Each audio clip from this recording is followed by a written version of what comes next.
வணக்கம் மக்களே, நம்ம ஊர் ஸ்டைலில் லைனில் நின்று சாப்பிட்ற ஃபேமஸ் டிஷ்ஷு ரோட் சைட் காளான் எப்படி செய்யலான்றது தான் நம்ம பார்க்க போகிறோம். ஸோ அதுக்கு தேவையான இன்க்ரீடியன்ட்ஸ்லாம் என்னென்ன பண்ணுறோங்கிறத நீங்கள் வீடியோவில் பார்க்குற மாதிரி ஃபஸ்ட்டு நான் கேபேஜை குட்டி குட்டியாக கட் பண்ணி வாஷ் பண்ணி தனியாக ரெடியாக எடுத்து வச்சுக்கிட்டேன். கேபேஜை நீங்கள் நல்லா வாஷ் பண்ணி எடுத்து வச்சுக்கும்போது உங்களுக்கு அதில் ஸ்மெல் வராது.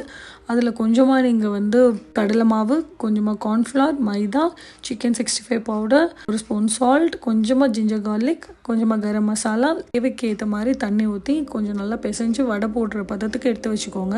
ஸோ நீங்கள் வடையாக தான் போடணும்னு இல்லை, நீங்கள் தனித்தனியாக கூட போட்டுக்கலாம். சரி, நல்லா டீப் ஃப்ரை பண்ணி எடுத்து வச்சுக்கோங்க. ஸோ நெக்ஸ்ட்டு அதே ஆயிலில் கொஞ்சமாக onion, ginger garlic paste, capsicum, கொஞ்சமாக பெருங்காய பொடி, கொஞ்சமாக கொரியண்டர், கொஞ்சமாக சிக்கன் மசாலா, கரம் மசாலா, ஒரே ஒரு ஸ்பூன் கெச்சப் போட்டுக்கோங்க. தேவையான அளவு தண்ணி ஊற்றி கொஞ்சம் நேரத்துக்கு மூடி வச்சுடுங்க. மூடி வச்சு லைட்டாக கொதி வரும்போது நம்ம ஃப்ரை பண்ணி வச்சுருக்கேன் அந்த ஃப்ரையை எடுத்து உள்ளே போட்டுருணுங்க. உள்ளே போட்டு நல்லா மிக்ஸ் பண்ணிவிட்டு திருப்பி மூடி போட்டு நல்லா க்ளோஸ் பண்ணிவிடுங்க. நல்லா சுண்டி வரும்போது தான் அந்த டேஸ்ட் அப்படியே உள்ளே இறங்கும். அது நல்லா பிளெண்ட் ஆகி உள்ளே அந்த டேஸ்ட் மசாலா எல்லாம் இறங்கினதுக்கப்புறம் லாஸ்ட்டாக அதில் பெப்பர் தூவி அப்படியே இறக்கிடுங்க. அப்படியே மலை சாரல் மாதிரி வெங்காயம், கொத்தமல்லி, corn, instead of corn you can take any chips as your wish for crispiness.